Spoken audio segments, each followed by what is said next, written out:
Allah kami yang besar.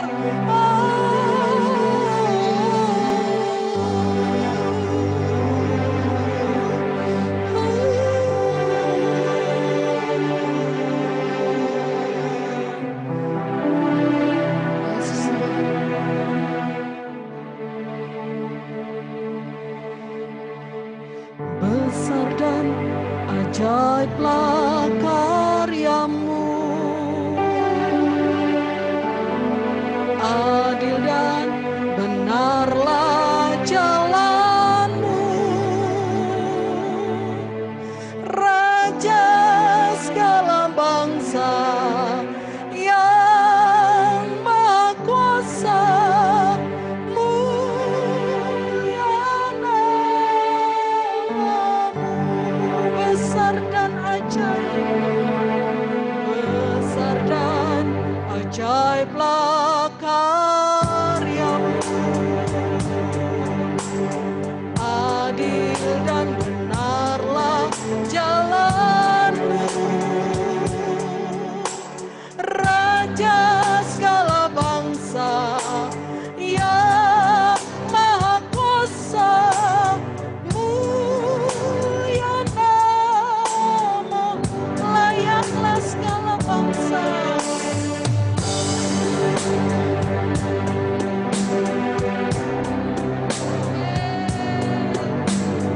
Sujud kepadamu,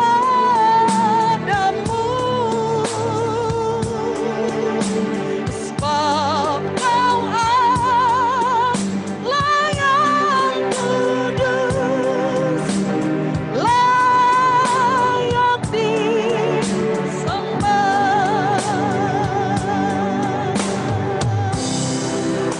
Besar dan ajaib Kau Tuhan.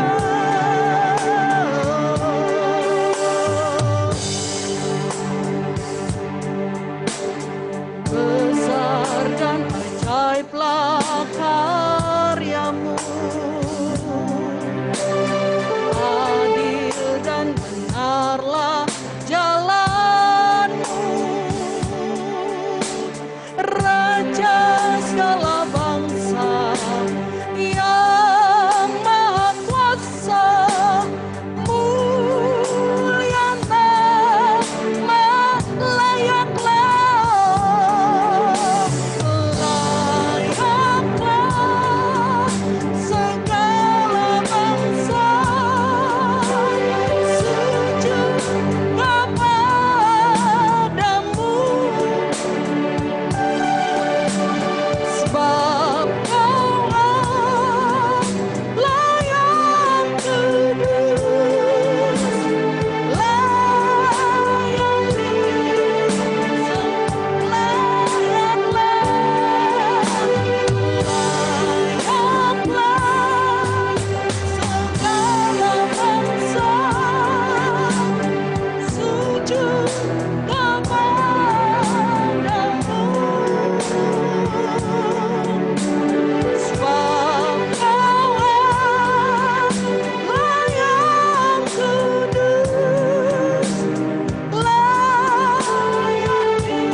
kasih Tuhan.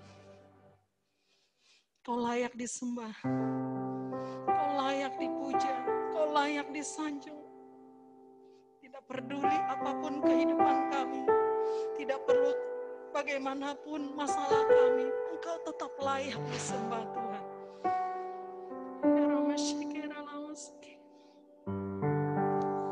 Terima kasih Bapa. Terima kasih, Kau besar, Kau ajaib, Kau mulia atas hidup kami. Tidak ada yang seperti Engkau, tidak ada Allah yang seperti Engkau, hanya Engkau satu-satunya. Ya Ramashikira Lamas. Terima kasih Tuhan, terima kasih, terima kasih. Haleluya, haleluya, haleluya. Layaklah segala bangsa sujud kepadamu,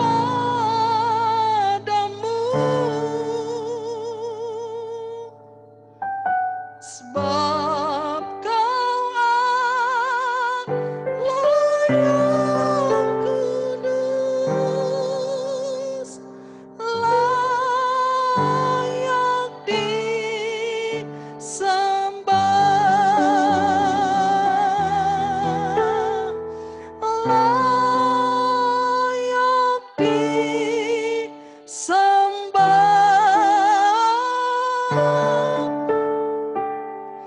layak disembah, layak disembah.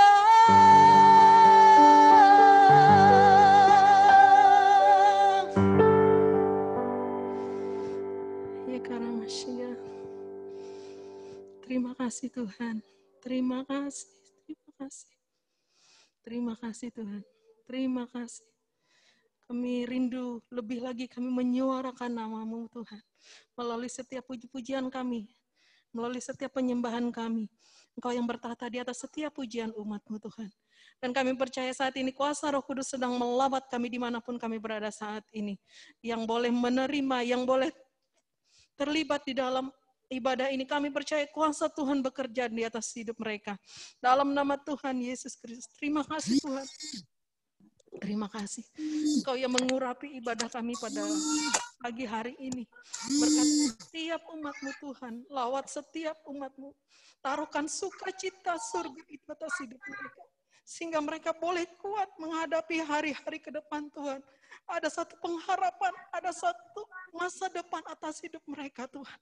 Di tengah kondisi yang tidak menentu saat ini. Terima kasih Tuhan, terima kasih. Kami rindu boleh menjadi gereja yang dewasa.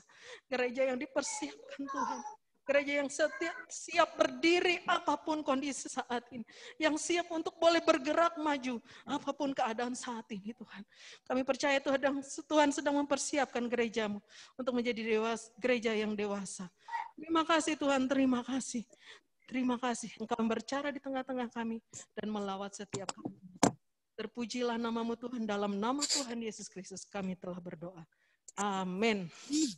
Puji nama Tuhan. Kalau ada kiri kanannya, salami dulu.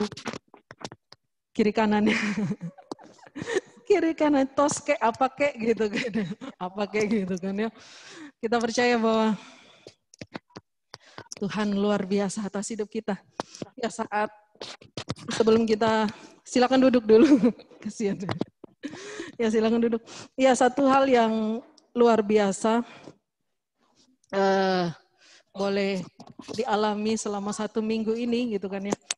Aduh dari sisi pekerjaan, aduh stres banget sampai gara-gara ngejar target. Cuma 1 jam saya tidur, tapi Tuhan luar biasa gitu kan ya. Tuhan luar biasa gitu kan ya. Tuhan selalu memberikan penghiburan yang luar biasa gitu kan ya. Selama 1 minggu ini mengalami namanya pemuritan dengan ibu-ibu Laman Baru.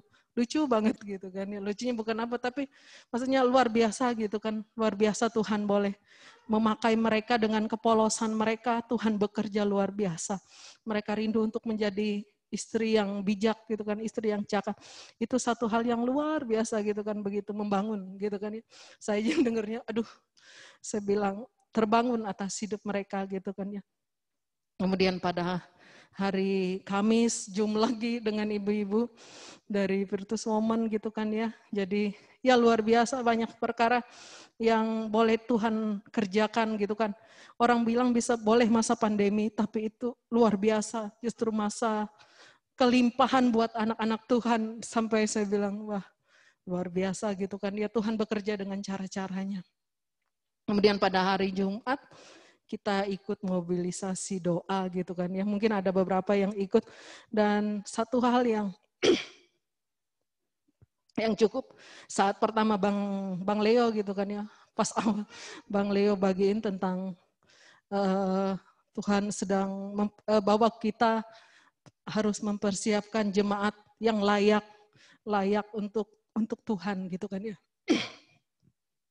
Dan luar biasa gitu kan ya. Saat ya dibagikan gitu kan ya Bapak. Saat kita melakukan pemuritan gitu kan, itu bukan hanya kita sekedar hubungan pembimbing dengan yang dibimbing, tapi harus sampai pada satu hubungan di mana itu adalah ayah, bapak dan anak gitu kan ya, bapak dan anak, sehingga apa yang didapati bapak itu juga yang dikerjain anak gitu kan, dan itu sangat luar biasa gitu kan ya, sangat luar biasa memberkati gitu kan ya. Kita sudah sampai dibilang saya nggak mau ngomongin gereja lain, tapi saya ngomongin GKKD. GKKD adalah pemuritan dan itu sudah ketetapan Tuhan, dan jangan gara-gara pemuritan kamu terjadi gesekan antara pembimbing dengan yang dibimbing langsung lari keluar dari gereja. Tuhan berperkara dengan perkara ini. Mari jalin hubungan itu dengan orang yang kau bimbing sebagai hubungan bapa dan anak. Maka saat dia dapatin bahwa engkau adalah bapaknya, maka dia pun akan mengerjakan hal yang sama. Jadi itu hal yang luar biasa yang selama 1 minggu ini memang luar biasa juga stresnya, tapi luar biasa juga berkat Tuhan. Saya percaya di saat kita mengalami hal-hal yang menurut kita, aduh pusing banget, kita nggak bisa. Tapi di situ berkat Tuhan melimpah luar biasa. Berkat-berkat rohani itu luar biasa gitu kan. Itu yang Tuhan boleh kerjakan atas hidup kita. Mari kita mau menyatakan bahwa kita adalah saudara seiman, kita mau saling bertumbuh, saling menguatkan, saling menopang, kita mau sehati sepikir untuk boleh mengerjakan pekerjaan yang Tuhan berikan atas kita. Tuayan besar menanti kita. Mari saya undang Bapak Ibu, kita boleh bangkit berdiri, kita mau angkat pujian ini. Bertumbuh dalam Kristus. Kita semuanya mau bertumbuh dalam Kristus.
saudara seiman di dalam tubuh Kristus, menyerahkan seluruh hidupnya, berbagi kasih bersama.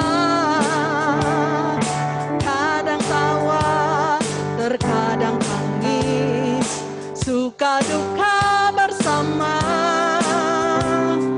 Yang kuat menanggung yang lemah, dalam anugerahnya kita bertumbuh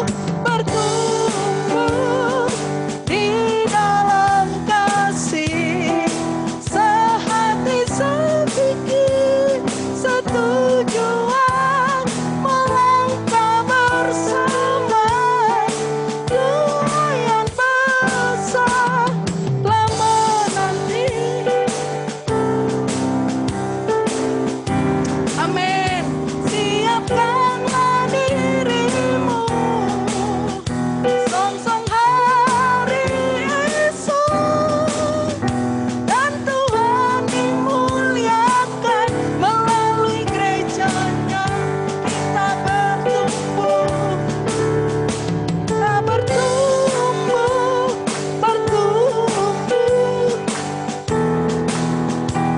amin. Sehati sepikir setujuan, melangkah bersama. Doa yang besar di hadapan kita. Siapkanlah dirimu, song-song hari esok, kan Tuhan dimuliakan melalui gerejanya. Dan Tuhan dimuliakan melalui gerejanya. Dan Tuhan dimuliakan melalui gerejanya. Puji nama Tuhan. Silakan duduk Bapak Ibu.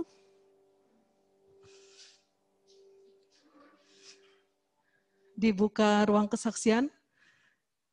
Jika ada Bapak Ibu, saudara-saudari yang mau menyaksikan cinta kasih Tuhan,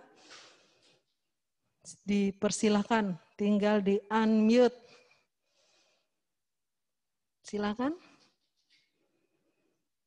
Ada yang mau bagi kesaksian, silakan di unmute.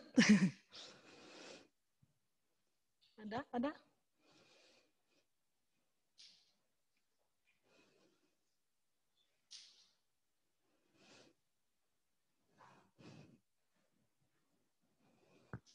Ya, kalau nggak ada, puji nama Tuhan. Saya percaya bahwa banyak perkara yang Tuhan kerjakan atas hidup rumah tangga demi rumah tangga. Banyak pertolongan Tuhan yang sulit untuk diceritakan dan diucapkan. Tapi itu nyata atas kehidupan kita. Amin. Puji nama Tuhan. Kita mau siapkan hati kita mau dengarkan firman Tuhan.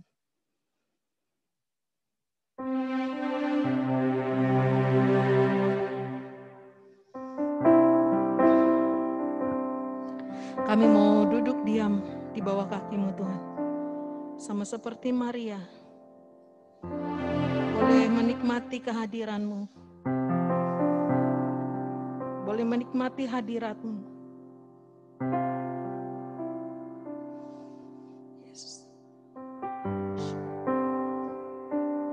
Kami mau bertemu dengan Engkau Tuhan secara pribadi.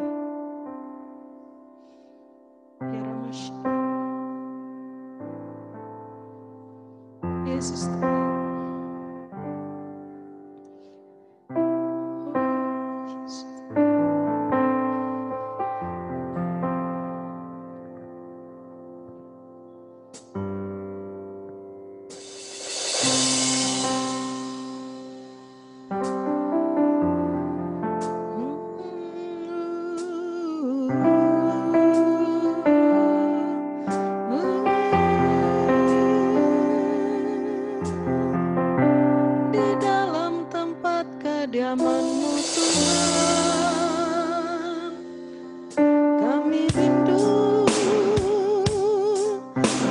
bersekutu denganmu.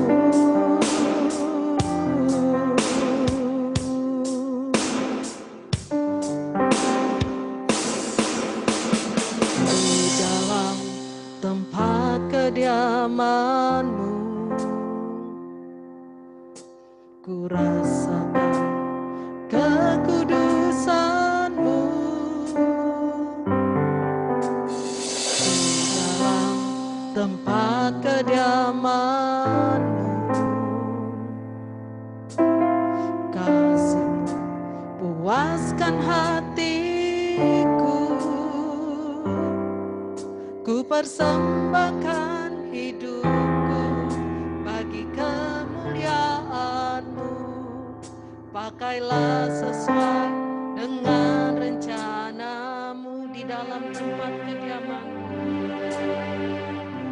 Dalam tempat kediaman-Mu,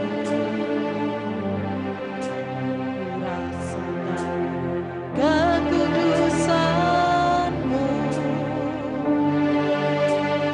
Di dalam tempat kediaman-Mu,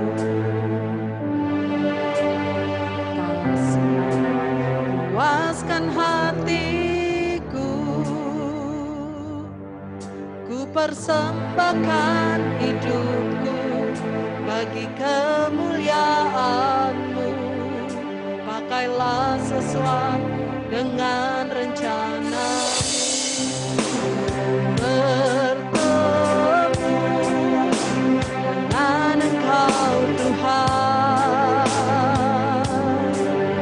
mengenal-Mu secara pribadi. Bertemu dengan Engkau Yesus, itulah yang selalu ku rindu.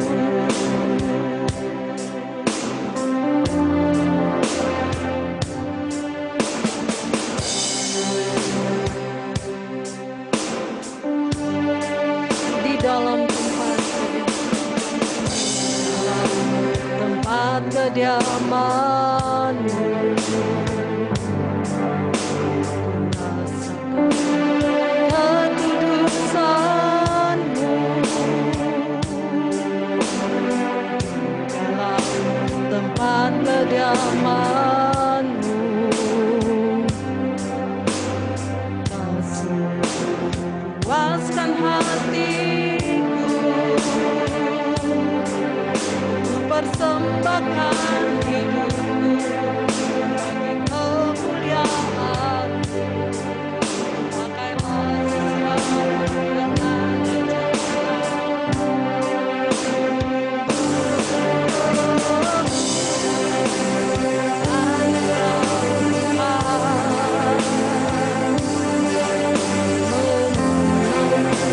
secara pribadi.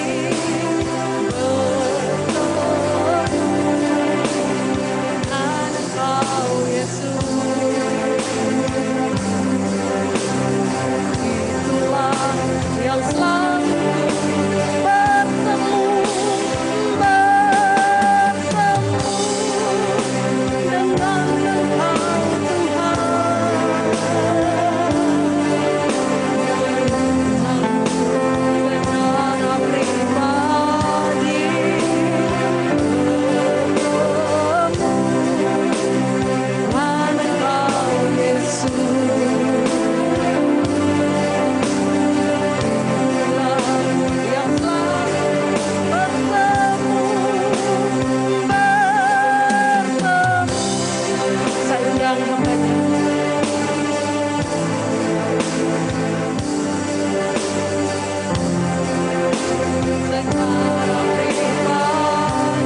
secara pribadi bertemu dengan Engkau Yesus. Itulah yang selalu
Kami menyembah-Mu ya Bapa kami menyembah-Mu ya Allah kami, di dalam kekudusan-Mu ya Tuhan. Tiada perkara lain Tuhan yang kami nantikan juga dalam ibadah ini selain mengalami Engkau ya Bapa. Selain mengalami Engkau lebih-lebih lagi ya Bapa kami. Oh Tuhan Yesus Kristus, pribadi-Mu Roh Kudus. Itulah makna ibadah kami Tuhan pada pagi siang hari ini ya Bapa di surga. Terima kasih Tuhan, terima kasih. Lebih daripada kerinduan kami, Engkau yang terlebih rindu Tuhan untuk menjamah, melawat setiap kami ya Bapa di surga. Terima kasih Tuhan, dan kami tahu, kami percaya bahwa Roh-Mu sudah sedang bekerja Tuhan saat ini, meneguhkan setiap kami anak-anak-Mu dengan cara-Mu yang ajaib ya Bapa. Terima kasih Bapa, terima kasih Tuhan Yesus. Terima kasih ya Roh Kudus, terima kasih untuk lawatan Tuhan. Terima kasih ya Bapa di surga. Tuhan, pada saat ini kami anak-anak-Mu juga mau dengarkan isi hati Tuhan. Mari Tuhan, kami siapkan hati kami siapkan hidup kami Tuhan untuk mendengarkan firman-Mu. Mari Tuhan yang berbicara kepada kami Tuhan, pakai hamba-Mu untuk menyampaikan firman-Mu ya Tuhan. Urapi mulut bibir hamba-Mu juga setiap kami Tuhan, pendengaran kami Tuhan. Kami berdoa dalam nama Tuhan Yesus Kristus, baik kami yang di Manjuhan maupun yang ada di tempat kami masing-masing. Terima kasih Bapa, terpujilah nama-Mu. Hanya di dalam nama Tuhan Yesus Kristus kami berdoa. Kami mengucap syukur. Haleluya. Amin. Puji Tuhan. Shalom. Shalom. Puji Tuhan. Sebentar. Ya, Bapak Ibu, saudara-saudari. Posisi kamera itu di bawah sini. Kadang-kadang saya memandangnya ke layar. Jadi kalau mata saya agak jereng ke sana, itu artinya saya sedang memandangi wajah Bapak Ibu yang ada di layar, yang tampil, seberapa yang tampil. Nah, jadi mohon maaf, ini mata harus berusaha ke situ ya. Ya, tolong ditampilkan. Iya, puji Tuhan. Terus mana saya?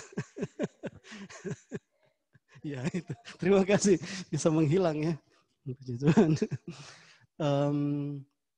Ya, Bapak Ibu, saudara-saudariku, dalam beberapa bulan ini, baik yang di it's been baik Bapak-bapak rohani kita di menjelang sinode GKKD Sidang Raya, menjelang Sidang Raya Sinode GKKD bulan Oktober nanti, akhir Oktober ini sedang giat-giatnya mencari wajah Tuhan dalam hal fokus apa yang menjadi rancangan Tuhan saat Tuhan mengizinkan ada Sinode GKKD terbentuk di Indonesia, gitu ya. Beberapa bulan belakangan juga para penatua, pemimpin di Bandung yang merintis kita di tempat ini juga sedang berbicara dengan topik yang sama, pemulihan Pondok Daud. Nah, kalau di sini istilah saya agak berbeda, merapikan rumah Tuhan, bukan merapikan rumah rohani, merapikan rumah rohani. Tapi ternyata isinya sama, merapikan rumah rohani, bahwa kita tidak seenak-enaknya saja kita, namanya kita orang Kristen, tinggal di gereja, ada ibadah, tapi apakah kita sudah melakukan tepat seperti yang dikehendaki oleh Bapa di sorga, sesuai dengan firman-Nya. Di waktu Tuhan Yesus mengajar tentang berdoa, yang dikenal dengan doa Bapa kami, Tuhan mengajarkan, disebutkan bahwa orang munafik itu suka berdoa, tapi mereka berdoa dengan cara yang salah. Nah, artinya Bapak Ibu Saudaraku, kita bisa kelihatan beribadah, tapi apakah waktu kita beribadah itu sudah kita lakukan seturut dengan kebenaran firman Tuhan? Tuhan Yesus bilang mereka love to pray, mereka suka berdoa, tapi cara berdoanya ternyata salah. Karena dari ungkapan isi hati, saudara-saudariku. Jadi ya waktu itu Tuhan diajarkan bahwa orang mereka yang berdoa itu mereka senang berdoa supaya dilihat oleh orang. Waktu mereka sudah dilihat oleh orang, terus mungkin ada yang bilang, "Wih, hebat ya, itu apa? Mereka berdoanya seperti itu." Nah, waktu mereka dipuji orang, maka itulah upahnya, selesai. Tidak ada upah lanjutan yang dari sorga. Tuhan Yesus bilang, jika kamu berdoa, kamu masuk ke kamar, terus berdoalah kepada Bapamu yang tidak kelihatan. Bapak Ibu Saudaraku, ini kalau Bapak Ibu, saya nggak kelihatan ya, ini jemaat yang kalau bisa kelihatan di rumah-rumah itu, yang hadir di sekre ini tidak menghadap ke saya. Mereka hampir membelakangi saya. Ini model pelayanan yang bagus supaya kita tidak jadi pusat perhatian gitu ya. Kita dikasih punggungnya orang aja nggak apa-apa gitu ya. Harus dengan hati yang tulus gitu. Ini tidak sepenuhnya dibelakangin ya. Tetapi ya hati Saudara. Kita melayani bukan karena mau cari pujian manusia, tetapi kita melayani karena kita mengasihi Tuhan. Biarlah upahnya datangnya dari Bapa Surgawi. Amin. Puji Tuhan. Ya, kita akhir bulan ini saya ngambil topik yang persis sama dengan apa yang Bapak-bapak rohani di Bandung bagikan selama beberapa bulan ini, pemulihan Pondok Daud. Dan ini adalah janji Tuhan yang sudah sedang terjadi pada hari-hari terakhir ini. Dan tidak ada hubungannya dengan gereja Kristen Kemah Daud. Jangan itu ayat milik GKKD. Oh bukan, itu ayat yang dari Tuhan bagi seluruh umat manusia, saudaraku. Tentang Pondok Daud. Nah nanti kita belajar, emang kenapa Pondok Daud yang mau dipulihkan di akhir zaman? Banyak pondok yang lain. Pondok Samuel, Samuel nggak bikin pondok masalahnya. Kenapa nggak kemah Musa? Kenapa nggak kemah Abraham? Kok harus Pondok Daud? Kenapa nggak sekalian Pondok Yesus? Nanti gitu. Kok apa sih spesialnya Pondok Daud? Jangan GR yang pakai nama kemah Daud ya. Ya, kemah dengan pondok sama ya. Ini cuma cara menerjemahkannya di Alkitab. Ada satu ayat kalau pakai terjemahan bahasa Indonesia yang baru itu pakai kemah Daud. Selebihnya pakai pondok. Tapi kalau di bahasa Inggris kan tabernakel, sama tabernakel. Yang dibangun Musa juga dulu tabernakel Musa. Nah kalau ini di bahasa King James Version-nya tabernakel, the tabernacle of David. Gitu ya. Jadi Pondok Daud, kemah Daud sama. Ya, berikutnya. Next. Ya, kata Pondok Daud ini, janji Tuhan tentang pemulihan Pondok Daud ini, pertama itu diungkapkan di kitab Amos pasal yang ke-9 ayat 11. Saya langsung ke ayat itu ya. Pada hari itu aku akan mendirikan kembali pondok Daud yang telah roboh. Aku akan menutup pecahan dindingnya dan akan mendirikan kembali reruntuhannya. Aku akan membangunnya kembali seperti di zaman dahulu kala. Jadi waktu bangsa Israel ini sudah dalam pembuangan, mereka sudah tidak ada lagi dipandang lagi di kalangan bangsa-bangsa yang dulu itu. Kemudian datanglah firman Tuhan ini disampaikan oleh Amos. Pada hari itu aku akan mendirikan kembali pondok Daud yang telah rubuh. Ya, jemaat Tuhan, pondok Daud yang disebut Tuhan. Apa spesialnya Daud sampai Tuhan bilang, aku berkenan dengan pondok Daud. Sekali lagi, bukan sinode GKKD ya. Sinode GKKD itu salah satu bagian dari tubuh Kristus. Jadi semua harus mengalami pemulihan. Pondok Daud, semua tubuh Kristus. Ya. Aku akan menutup pecahan dindingnya dan akan mendirikan kembali reruntuhannya. Aku akan membangunnya kembali seperti di zaman dahulu kala. Kalau dulu bangsa Israel itu megah luar biasa disegani bangsa-bangsa, Tuhan bilang aku akan memulihkan kemuliaannya. Nah, kemudian itu dikutip lagi, diulang lagi pada kitab Perjanjian Baru, Kisah Para Rasul 15 ayat 16. Kemudian aku akan kembali membangunkan kembali pondok Daud yang telah roboh dan reruntuhannya akan kubangun kembali dan akan kuteguhkan. Spesial sekali manusia yang namanya Daud ini. Apa rupanya yang membuat dia begitu spesial sampai Tuhan Yesus disebut anak Daud? Waktu yang manggil-manggil Yesus, Yesus, Tuhan Yesus enggak noleh. Waktu dipanggil anak Daud, langsung dia panggil. Waktu dipanggil anak Daud, padahal banyak anaknya Daud kan ya. Banyak anaknya. Tapi waktu dibilang anak Daud, langsung dia balik. Apa yang membuat Daud begitu spesial di mata Tuhan? Saudara-saudaraku. Sampai Yesus disebut anak Daud, kok nggak bilang anak Adam kayak anak Abraham kayak atau anak Yusuf kah? Disebut dia itu anak Daud. Terus pondok Daud, kunci kerajaan Daud. Waktu Tuhan Yesus datang dari zaman datang bawa kunci kerajaan Daud. Apa hebatnya Daud? Nah ini ya, jangan cuma kita dari gereja Kristen Kemah Daud terus nggak kenal apanya Daud yang berkenan di hati bagi Tuhan.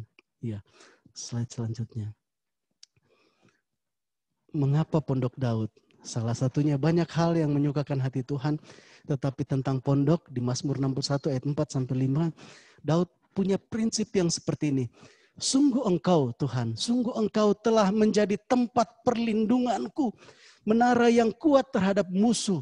Biarlah aku menumpang di dalam kemah-Mu untuk selama-lamanya.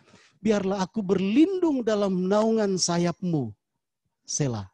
Nah, Selah itu ada yang menerjemahin sholat gitu ya, jadi diambil ada merendahkan diri gitu. Waktu dia sudah sebutkan perkara ini, dia sebutkan Mazmur ini, kemudian ada jeda gitu dia merendahkan diri. Ada yang bilang itu sholat gitu ya posisinya. Gitu. Mengapa pondoknya Daud? Karena di hatinya Daud.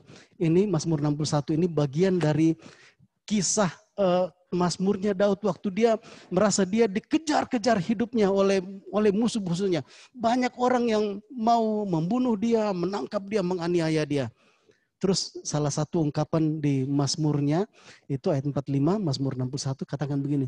Sungguh Engkau, dia berkata kepada Tuhan, sungguh Engkau ya Bapa ya Allah telah menjadi tempat perlindunganku, menara yang kuat terhadap musuh. Jadi jemaat Tuhan, mari apa yang membuat Tuhan sangat berkenan dengan Daud, hatinya Daud. Karena dia jadikan Tuhan tempat perlindungannya dan Tuhan kenal hatinya. Ini Mazmurnya. Sungguh Engkau. Dia nyanyi ini bukan pada saat dia sedang dijaga pasukannya, sedang hebat-hebatnya. Enggak. Kalau baca ayatnya di Mazmur 61 itu, dia sedang tertekan, depresi. Kok kayak gini? Terus dia nyanyi begini. Ternyata dalam kondisi yang seperti itu, dia tahu bahwa dia bilang, sungguh Engkau telah menjadi tempat perlindunganku, menara yang kuat terhadap musuhku. Kelihatannya posisinya kalah, tapi hatinya bilang Tuhan perlindunganku. Amin. Ayat 5, biarlah aku menumpang di dalam kemah-Mu untuk selama-lamanya. Biarlah aku berlindung dalam naungan sayap-Mu. Bapak Ibu jemaat Tuhan, kalau kita memiliki hati yang seperti hatinya Daud, Jika pada hari-hari ini ada permasalahan, ada pergumulan, hal-hal yang sedang menghimpit hati dan hidup saya dan engkau saudara-saudaraku. Apakah kita juga berseru kepada Tuhan sama seperti Daud? Ya Bapa, kondisi kita terhimpit. Ya sama seperti kondisinya Daud. Ini bukan bohong-bohongan. Dicatat dalam firman Tuhan. Tapi Daud walaupun dalam kondisi seperti itu, dia hatinya, oh Bapa kok yang menjadi perlindunganku. Terserah mau kondisinya seperti apa. Ada Allah Bapa yang menjadi perlindunganku. Aku menumpang di dalam kemah-Mu untuk selama-lamanya. Biarlah aku berlindung dalam naungan-Mu. Jemaat Tuhan, biarlah Tuhan Bapa di surga juga menemukan hati yang sama di dalam hati saya dan engkau, saudara-saudaraku. Dalam berbagai kondisi, keadaan. Jadi kalau kemarin-kemarin masih agak ditutup-tutupi bahwa kondisi Indonesia ke depan seperti apa. Sekarang sudah mulai dibuka terang-terangan. Indonesia pasti akan masuk resesi. Waduh, itu pernyataan orang di atas. Kalau nggak salah saya nggak fokus dengar ya. Ibu Menteri Keuangan kah? Kalkulasi beliau tuk. Atau yang pasti saya duduk nonton itu waktu orang lain yang menyampaikan. Cuman saya sekilas lewat ada Ibu Menteri Keuangan. Hasil perhitungan gini-gini, Indonesia sudah pasti akan masuk resesi. Kondisinya tidak akan lebih baik dan memang firman Tuhan sudah tulis kondisi di akhir zaman nanti tidak akan lebih baik, apalagi bagi orang percaya. Tidak ada yang bisa membeli kecuali mereka yang pakai tanda 666 itu. Tanda bilangan. Nah, dalam kondisi ini, jadi siapa yang kemarin bilang, ini kondisi pandemi ini baru latihan katanya. Baru latihan. Orang sudah macam-macam kondisi gini ya, sampai mau masuk resesi banyak negara kan gitu ya. Ini baru latihan. Udah terbayang nanti kira-kira kondisi. Nah, waktu kita juga diizinkan Tuhan masuk dalam kondisi yang sama dialami seluruh umat manusia. Apakah hari ini saya dan engkau juga memiliki hati yang seperti Daud? Kondisi bisa tertekan, musuh bisa ada di mana-mana. Tapi itu Daud bilang, engkau telah menjadi tempat perlindunganku. Terus Daud, ya udah, bukan pasrah ya apa ya, dia tenang saja. Mau apapun yang terjadi, saya tahu Bapa di sorga, dia perlindunganku. Nah, waktu Daud punya sikap hati yang seperti ini, jadi seharusnya itu pondoknya Tuhan, the tabernacle of God. Tuhan bilang itu saja yang menjadi pondok saya. Gitu, itu saja pondoknya Daud. Karena hatinya seperti itu, hatinya berlindung kepadaku. Tuhan bilang itu saja yang menjadi pondokku. Istilah Tuhan. Sehingga ya akhirnya dipakailah istilah pondok Daud. Dan firman Tuhan katakan, aku akan kembali mendirikan pondok Daud pada hari-hari terakhir supaya keadaannya pulih seperti zaman yang sebelumnya. Pondok Daud dipulihkan. Artinya apa Bapak Ibu Saudaraku? Bukan mau membangun lagi bangsa Israel nanti supaya ada pondok laut yang seperti dulu. Bukan. Tetapi kembalilah nanti muncul orang-orang yang memiliki hati seperti Daud itu. Jadi siap-siap saya dan engkau saudaraku hari-hari ini jika Bapak-Bapak rohani di Bandung. Maaf ini bukan hanya sekedar ini. Tapi mari dengarkan. Adakah di antara kita yang bilang kalau Bapak kita ngomong terus bilang terserah saya lebih suka dengar Bapak tetangga ngomong apa. Ada yang gitu. Coba kalau Andre bilang gitu, Andre gini. Terus Andre bilang, saya lebih senang dengar Om tetangga itu. Terus gimana sikap Bapaknya kayak gitu kan ya. Nah, ada Bapak rohani berdoa dapatin seperti itu dan ya saya percaya bukan hanya bicara tentang satu sinode, ini semua gereja Tuhan. Amin, saudaraku. Ya, jadi Tuhan ini sedang terjadi kegerakan pemulihan pondok Daud. Mari hari-hari, termasuk kita GKKD Palangkaraya hari-hari ini sedang ada move. Amin, sedang ada move. Jadi jangan ada yang ketinggalan, saudara-saudaraku. Sudah ada move. Saya merasakan. Ayo, mari sama-sama kita bergerak. Nah, mengapa pondok Daud? Ya, karena Tuhan berkenan dengan sikap hati Daud yang seperti itu. Tuhanlah tempat perlindunganku. Amin. Ya, puji Tuhan. Apapun kondisi yang saya dan engkau diizinkan Tuhan untuk hadapi, biarlah Tuhan menemukan hati yang berkata, oh Tuhan, engkaulah tempat perlindunganku. Mau mengalami apapun sekalipun, Lazarus mati dalam kefanaan. Dia nggak dibela-belain sampai akhirnya, yes dia mati dalam sukacita apa semua. Enggak, dia mati dalam penderitaan. Dikenal sebagai orang miskin, Seperti itu kondisinya. Mungkin orang bilang itu gagal total itu. Anak Tuhan, orang percaya Yesus kok gagal total. Tapi Lazarus nggak peduli. Dia bilang, ya udah bagi dunia memang saya kelihatannya gagal total. Sudah miskin, sudah hina seperti ini. Mungkin tidak ada punya pangkat, tidak dipandang. Tetapi yang dia perkarakan, saya di mata Tuhan. Saya biji matanya Tuhan. Oh, biarlah Tuhan menemukan orang-orang yang seperti itu. Juga di antara saya dan engkau, saudaraku. Dan itulah yang sangat menyenangkan hati Bapa Surgawi. Jadi ya jangan dikhamiri dengan apa yang dikatakan oleh dunia hari-hari ini tentang saya dan engkau. Kalau kita lebih banyak bercermin dengan firman Tuhan, maka kita tahu apa yang menjadi rancangan Tuhan tentang diri kita. Tapi kalau kita lebih banyak bercermin dengan dunia, oh jadi gitu, oh sukses itu seperti itu ya. Oh berhasil begini, oh begini. Akhirnya kita mau mengejar perkara-perkara dunia. Tapi kalau kita baca firman itu bagaikan orang yang berdiri depan cermin.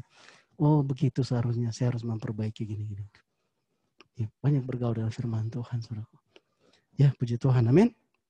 Itu mengapa Pondok Daud. Nah terus selanjutnya bukan hanya sekedar main pondok-pondokan, ada rancangan Tuhan dengan pemulihan Pondok Daud selanjutnya. Ketika Pondok Daud dipulihkan, Kisah Para Rasul 15 ayat 16, 18 ayat selanjutnya, 16. Kemudian aku akan kembali dan membangunkan kembali Pondok Daud yang telah roboh dan reruntuhannya akan kubangun kembali dan akan kuteguhkan, ayat 17. Supaya semua orang lain mencari Tuhan dan segala bangsa yang tidak mengenal Allah yang kusebut milikku. Demikianlah firman Tuhan yang melakukan semuanya ini, yang telah diketahui dari sejak semula. Amin. Puji Tuhan.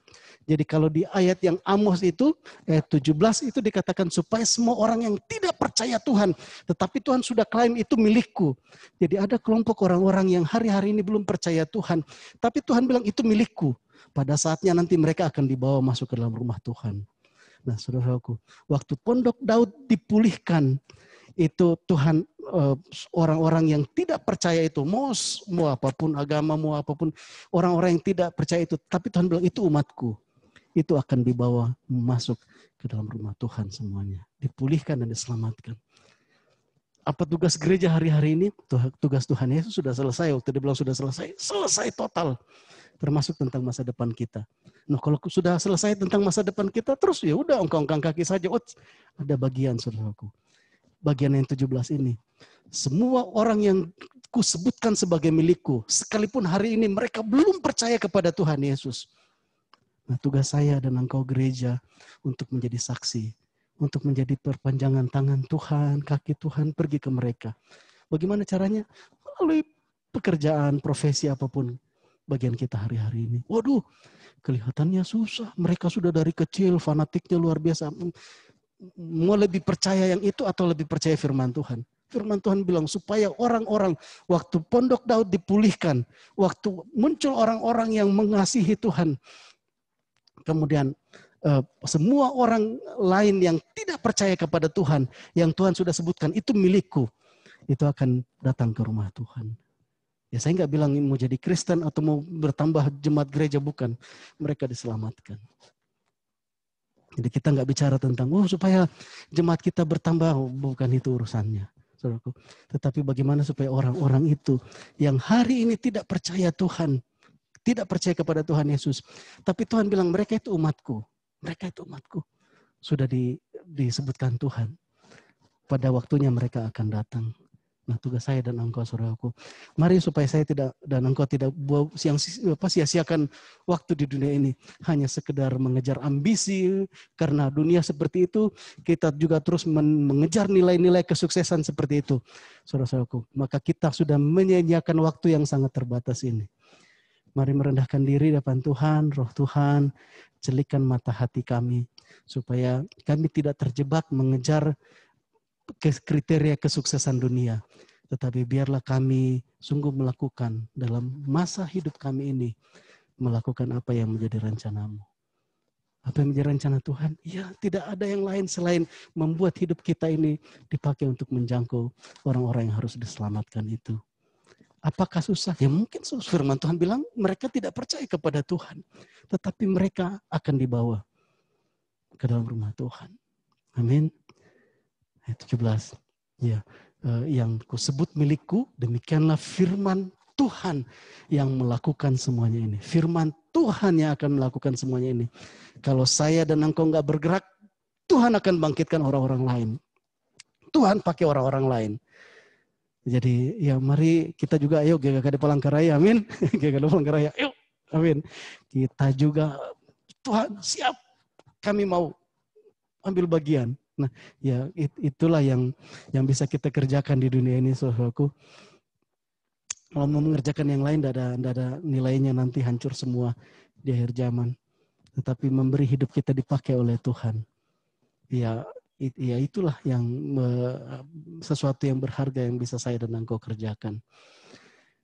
Amin. Yang telah diketahui dari sejak semula. Bapak Ibu, saudara-saudaraku, saat kita dengarkan firman Tuhan seperti ini, saya diteguhkan, engkau diteguhkan, semua kita diteguhkan. Tapi saat saya sudah jarang-jarang lagi diingatkan akan ayat ini, dan saya lebih sering bergaul dengan perkara-perkara yang lain, maka kemungkinan besar saya tidak akan mengejar lagi hal-hal ini. Kemungkinan besar saya dan engkau tidak akan lagi bersungguh hati mengerjakan perkara ini. Itulah pentingnya kita selalu dibilang, jangan menjauhkan diri dari pertemuan-pertemuan ibadah, supaya kita bisa saling menguatkan satu dengan yang lain. Saling mengingatkan. Amin. Saling mengingatkan, saudaraku.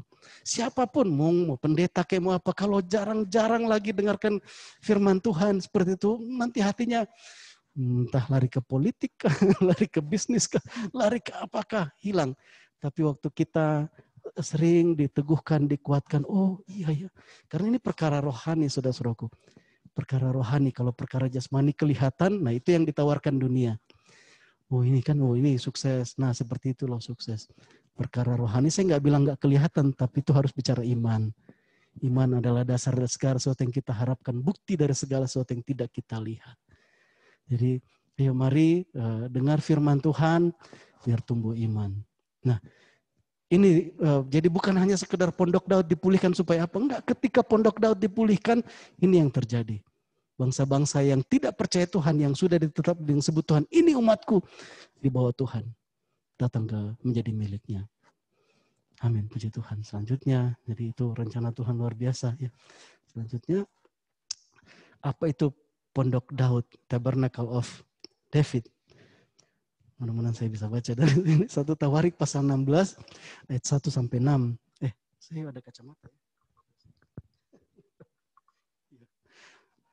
1 Tawarik pasal 16 ayat 1 sampai 6. Pondok Daud itu apa? Ya. Nah, disinilah disebutkan. Tabut Allah itu dibawa masuk lalu diletakkan di tengah-tengah kemah yang dipasang Daud. Kemah yang dipasang Daud untuk itu. Suatu tabernakel yang sudah disiapkan Daud untuk pada saat tabut Allah itu dibawa masuk ke dalamnya. Jadi itu kemah di sini ya, dia pakai pondok, tabernakel. Kemah yang dipasang Daud untuk itu. Kemudian mereka mempersembahkan korban bakaran dan korban keselamatan di hadapan Allah. Setelah Daud selesai mempersembahkan korban bakaran dan korban keselamatan, diberkatinya lah bangsa itu demi nama Tuhan. Lalu dibagikannya kepada setiap orang Israel, baik laki-laki maupun perempuan, kepada masing-masing sekeping roti, sekerat daging, dan sepotong kue kismis. Juga diangkatnya dari orang Lewi itu, beberapa orang sebagai pelayan di hadapan tabut Tuhan untuk memasyurkan Tuhan, Allah Israel, dan menyanyikan syukur dan puji-pujian baginya. Kepala ialah Asaf, dan sebagai orang kedua ialah Zakaria. Lalu Yeiel, Semiramot, Yehiel, Matica, Eliab, Benaya, Obed-Edom, dan Yeiel yang harus memainkan gambus dan kecapi. Sedang Asaf harus memainkan ceracap. Dan Benaya serta Yahaziel, imam-imam itu selalu harus meniup nafiri di hadapan tabut perjanjian Allah itu. Jadi waktu Daud membuat kemah itu, Pondok Daud, kemah Daud itu bukan hanya sekedar tabut Allah itu disimpan di situ, tapi dia suruh petugas-petugas. Dia tetapkan orang-orang Lewi, ayo kalian bertugas, imam-imam, tugasmu seperti ini. Supaya ada terus puji-pujian penyembahan di hadapan tabut Tuhan itu. Itu yang terjadi di Pondok Daud.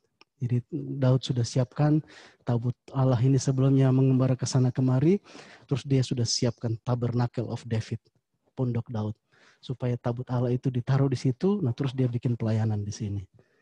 Jadi kalau bicara kemah Daud ya paling identik orang bilang itu pelayanan puji-pujian gitu ya. Karena di kemah Daud itu bukan sekedar, kalau dulu di kemah Musa tidak ada, tapi kalau di kemah Daud, Raja Daud yang tetapkan. Ayo kalian, ada tugasnya ini, ada tugasnya ini. Gitu ya. Oke, selanjutnya di 1 Tawarik 16 ayat 37 sampai 38, lalu Daud meninggalkan di sana di hadapan tabut perjanjian Tuhan itu Asaf dan saudara-saudara sepuaknya untuk tetap melayani di hadapan tabut itu seperti yang patut dilakukan setiap hari. Juga Obed-Edom dan saudara-saudara sepuaknya yang 68 orang itu. Obed-Edom bin Yedutun dan Hosa adalah penunggu-penunggu pintu gerbang. Jadi semua ada tugas-tugasnya. Ada Bang Obed juga ya, Bapak Nika. Oh, rupanya Bang Obed itu bukan yang kakeknya Daud ya, ini yang di sini. Gitu. Bukan ya, turunan. Nah, ini yang ditetapkan, yang disebut yang ada di pondok Daud, saudaraku. Biar ada pujian penyembahan. Ya, kenapa begitu? Memang Daud dia buat karangannya, dia buat mazmur yang begitu banyak. Di ladang penggembalaannya dia terus nyanyikan bagi Tuhan. Nggak ada waktu yang dia melongo gitu ya. Dia puji-pujian Tuhan.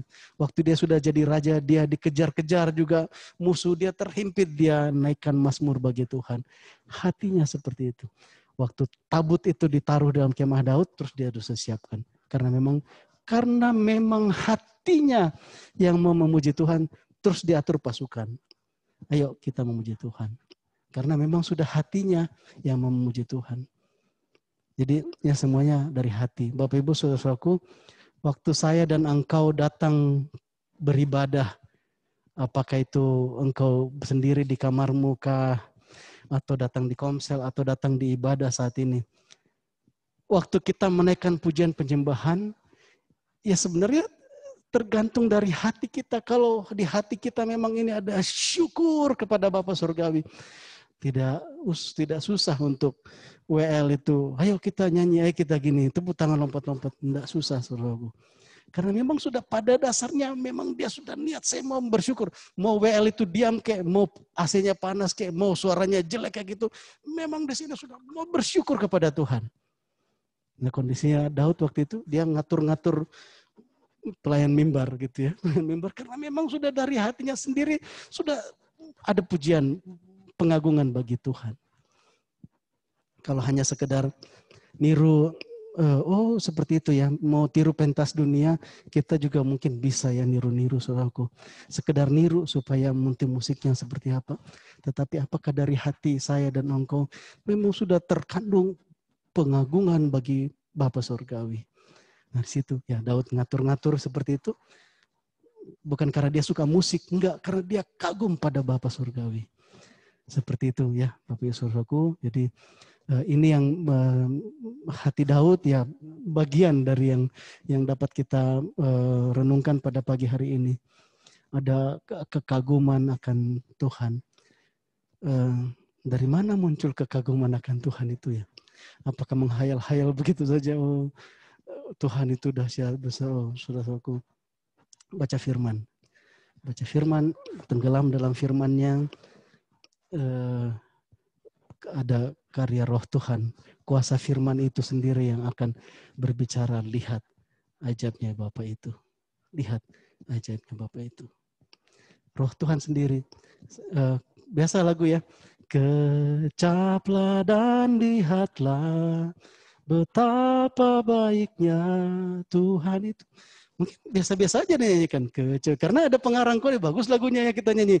Kecaplah dan lihatlah. Suatu kali, terus saya entah merenungkan seperti apa, terus saya sadar bahwa ya ternyata kebaikan Tuhan itu begitu jelas, begitu nyata, sehingga seolah-olah itu jadi makanan. Akhirnya saya ngertilah, ya sedikit-sedikit ngertilah. Kenapa Daud bilang kebaikan Tuhan itu dikecap, katanya dia tes. Oh ini Kenapa sampai Daud itu agak aneh nyanyinya? Masa kebaikan dikecap? Masa kebaikan dijilati gitu? Menjilati kebaikan itu. Coba kalau kebaikan itu direnungkan, nah itu masih masuk akal. Kebaikan kok dimakan, dikecap, apa urusannya kebaikan dengan lidah gitu ya. Tapi ya hanya ya anugerah, hanya roh Tuhan yang bisa menyingkapkannya sehingga oh iya ya, memang seperti manis-manisan, seperti madu waktu kita makan kebaikan Tuhan itu. Oh ini yang Raja Daud nyanyikan. Kecaplah. Dan lihatlah, oh saya belum sampai di kata itu ya, baru satu kata, kecaplah. Bukan, saya nggak renungkan waktu itu, lihatlah. Begitu dalamnya firman Tuhan itu, Bapak Ibu Saudaraku. Baru satu kecap saja, baru kata kecap saja, sudah merenungkannya itu berhari-hari, dan hanya itu mungkin yang saya bisa cerita sampai saat ini. Belum mengalami disingkapkan yang kata, lihatlah. Wah, luar biasa ya. Jadi nggak bisa copy paste pengalaman, ayo masing-masing kita tenggelam dalam firman-Nya, nikmati roh Tuhan yang menyingkapkannya. Sehebat-hebatnya saya bicara, waktu engkau bicarakan pengalaman rohanimu, saya nggak bisa copy paste. Saya nggak bisa ngajari, begini loh, enggak, karena kamu ngalami sendiri, saudaraku. Amin. Ya, gitu ya. Itu yang dialami Daud. Nah, cuma Daud ini dia ahli dalam mengungkapkan semua perasaannya kepada Bapa, muncullah mazmur-mazmur yang hidup itu. Itu pondok Daud. Ya. Amin. Puji Tuhan. Selanjutnya. Apa hubungannya ya dengan pondok Daud? Apa hubungan? Coba lihat-lihat itu ya. Apa hubungannya pemulihan pondok Daud dengan mana yang pakai Zoom, mana yang pakai YouTube? Saudara-saudara, Bapak Ibu, kira-kira coba menebak yang posisi pakai Zoom yang mana, yang pakai YouTube yang mana gitu ya. Menurut Anda, Siska, menurut Siska yang pakai Zoom yang mana? Yang atas atau yang bawah? Oh, yang atas ya, yang pakai Zoom. Kalau menurut Kemuning yang pakai YouTube yang mana? Oh, yang bawah yang pakai YouTube ya. Iya, saudara. Luar biasa pengamatannya yang saya kira ini. Iya. Jadi saya asal comot aja ini ya gitu ya. Nah kalau yang kiri itu memang asal comot. Saya nggak kenal siapa orangnya itu ya. Saya takut dituntut dimintain ini harus bayar hak ini kan. Jadi saya tutup mukanya aja ya supaya tidak diminta bayar ini apa namanya itu. Ya, jadi saya comot gambar yang di atas kiri itu tentang bahasan di internet tentang bagaimana cara mengikuti webinar dengan Zoom. Nah, berarti memang benar yang kiri atas itu pakai Zoom. Yang kanan bawah itu pakai YouTube. Karena itu saya kenal, itu bukan teman kantor sih, beda kantor itu ya. Cuman nanti dia tuntut minta royalti, saya tampilin fotonya kan gitu. Jadi saya tutup aja, mohon maaf. Di Palangkaraya itu ya. Nah, mereka sekeluarga sedang mengikuti ibadah online dari YouTube. Nah, yang saya sudah pernah sih saya share tentang keluarga ini ya. Dari sejak awal pelayanan ini di gereja di Palangkaraya ini, mereka share pakai YouTube. Saya nggak tahu kondisi jemaat yang lain, tetapi di rumah Bapak ini mereka waktu ikuti ibadah YouTube itu mereka serapi itu. Sudah mandi, sudah pakai baju begitu seperti mau ke gereja. Cuma nggak pakai sepatu kayaknya itu ya. Gitu ya. Terus duduk rapi seperti itu. Entah karena mau difoto, tapi setiap minggu kalau dia upload fotonya di Facebook, selalu posisi mereka seperti itu, saudaraku. Nah, padahal YouTube itu kan pendetanya nggak lihat kalau kita duduk rapi kayak gitu kan. Itu YouTube. Saya tadi ekspektasi saya, kita perkira yang pakai Zoom itu yang bawah itu ya. Karena kan harus duduk rapi, kan enggak enak kalau kelihatan sama pendetanya kan ya. Terus mungkin yang nonton YouTube itu yang atas, karena ya toh dia nggak diperhatikan, dia mau lagi selonjoran kayak, dia mulai baring-baring sambil makan atau belum mandi kayak atau apa kan gitu ya. Terserah. Nah, terus apa hubungannya? apa hubungannya? Ini bicara tentang bagaimana hati seseorang waktu mau ikut ibadah bagi Tuhan. Ya. Nah, Bapak itu keluarga dibawa sekalipun mereka ikut dari YouTube, tapi tidak mengurangi kerapian, tidak mengurangi kesiapan mereka sebagaimana mereka hadir di gereja.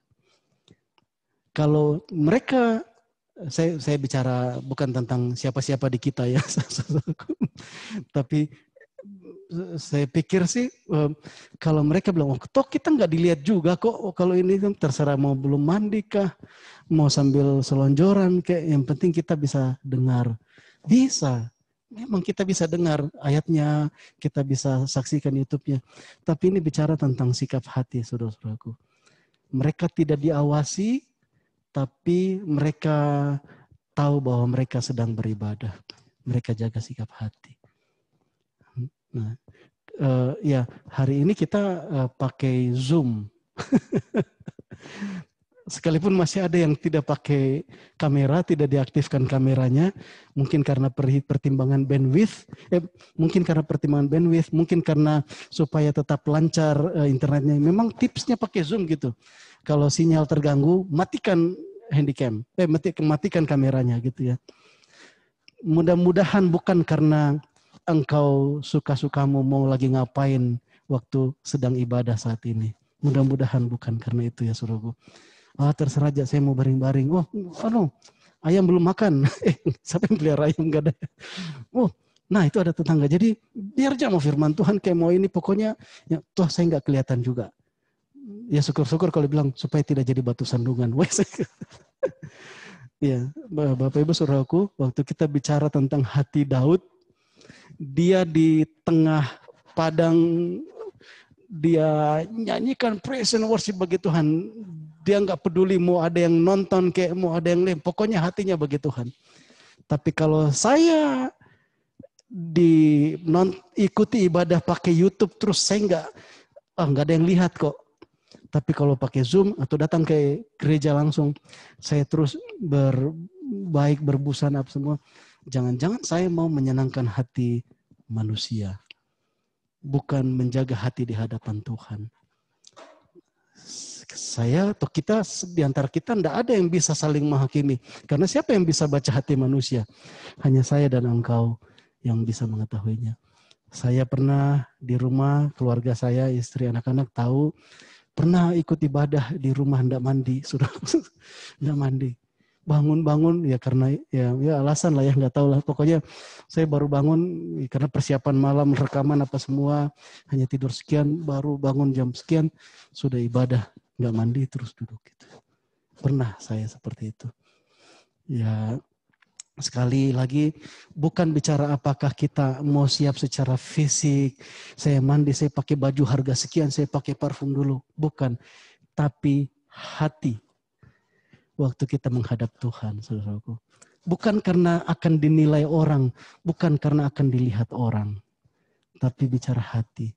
Sekalipun. Jadi saya berharap mudah-mudahan siapa tahu ke depan kita tidak pakai Zoom lagi. Karena sudah selesai pandemi, puji Tuhan gitu ya. Tapi kalau masih belum selesai, puji Tuhan juga. Misalnya kita pakai YouTube lagi seperti awal-awal dulu. Mudah-mudahan melalui beberapa hari ini, melalui kejadian pandemi ini, saya dan engkau sudah bertumbuh, sudah diubahkan posisi hati, bukan hanya karena dinilai orang, tetapi karena kita sedang beribadah kepada Tuhan. Ya mungkin kita punya banyak alasan, iya gini. Tuhan lebih memahami alasanmu daripada manusia ini, gitu ya kita saudaraku. Tetapi mari di hadapan Tuhan. Ya, kita bicara tentang pemulihan pondok Daud, ini bicara tentang hati Daud. Bagaimana dia serius kepada Tuhan, tidak bergantung pada penilaian apa kata orang. Gitu ya. Dan masih banyak perkara-perkara yang lain, entah ketepatan waktu saya dan engkau ibadah. Kalau saya bilang, ayo Roy jam 4 worship, waduh masih ngantuk, gini, terserah. Saya punya jadwal sendiri, engkau mungkin punya jadwal sendiri. Apakah kita menepatinya? Saudaraku, ya banyak perkara ya gitu ya. Nah jadi ini hanya contoh mempermudah. Tidak ada di antara saya dan engkau bisa saling menghakimi. Oh itu nah yang mematikan kamera, siapa itu? Ya nggak kelihatan dari sini. Terus apakah bisa langsung menghakimikannya? Oh berarti mereka itu. Jangan menghakimi gitu ya. Karena hanya Tuhan yang melihat hati saya dan engkau, saudaraku. Ya puji Tuhan. Ya banyak cara ya, bisa banyak cara. Ini baru salah satu ya menjadi ini gambaran. Oke, slide selanjutnya.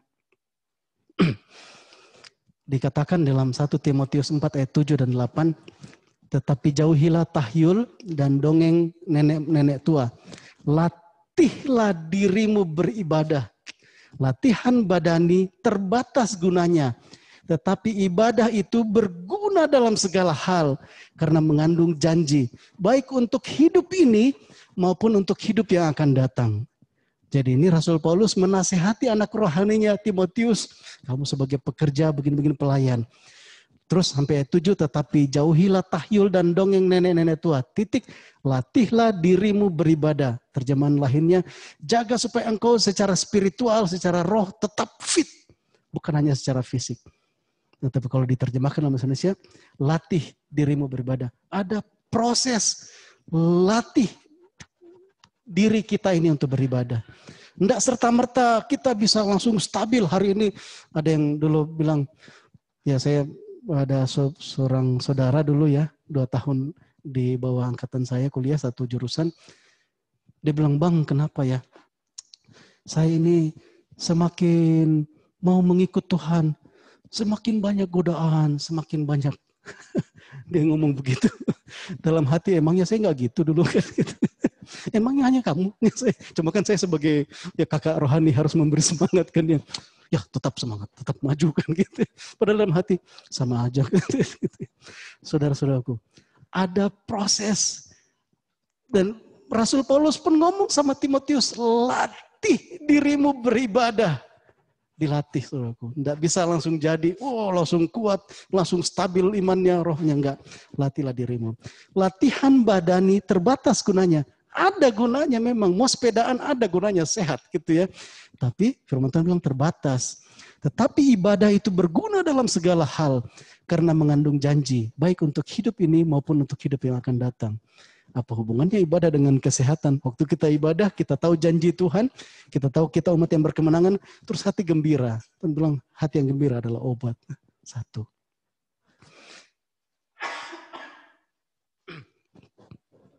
Itu.